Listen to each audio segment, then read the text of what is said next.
Hello ఇదొక రకం అండి. ఇది ట్రైబల్ వెరైటీనే. ఈస్టర్న్ ఘాట్స్ డైవర్సిటీయే. ఆ! దీని పేరొచ్చి కసురు బొంత అంటారన్నమాట. కసురు బొంత. కసురు బొంత అంటే ఏంటంటే తినే రకం మాట. ఆహా! దీన్ని కూర వండుకునే రకం మాట. మామూలుగా జనరల్‌గా మనకి గ్రీన్‌గా ఉంటాయి. ఆ! ఆ! ఇది కొంచెం బ్లూ కలర్ ట్యాన్ బూడిద పూసినట్టు ఉంటదన్నమాట. ఆ! చాలా టేస్టీగా ఉంటది. ఆ! కొంచెం ఔషధ గుణాలు కూడా చాలా బావుంటాయి. ఆ! ఇది కూడా చెట్టు సుమారు ఒక 12, 13 అడుగులు పెరుగుతుంది. ఆ!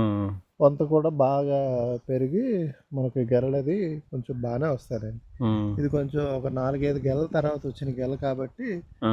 మీకు ఒక 4, 5 హస్తాలే ఉంది. ఆ! లేకపోతే ఒక కనీసం ఒక 7, 8 హస్తాల వరకు కూడా పెరుగుతదనమాట. ఆహా! ఇది కూడా నీటి ఎద బాగా తట్టుకోగలుగుతది. హ్మ్. కొండ కొండల్లో బాగా పెరిగే రకమే. హ్మ్. బాగా ఎత్తు రకం. గాలికి దొరుకుతది కొంచెం తొందరగా. సో, అందుకే కర్రలది సపోర్ట్ ఇచ్చుకుంటే హ్మ్. కొంచెం మనకి మొక్క అది జాగ్రత్తగా ఉంటదండి. ఓకే. మొత్తానికి చాలా మంచి రకం. హ్మ్.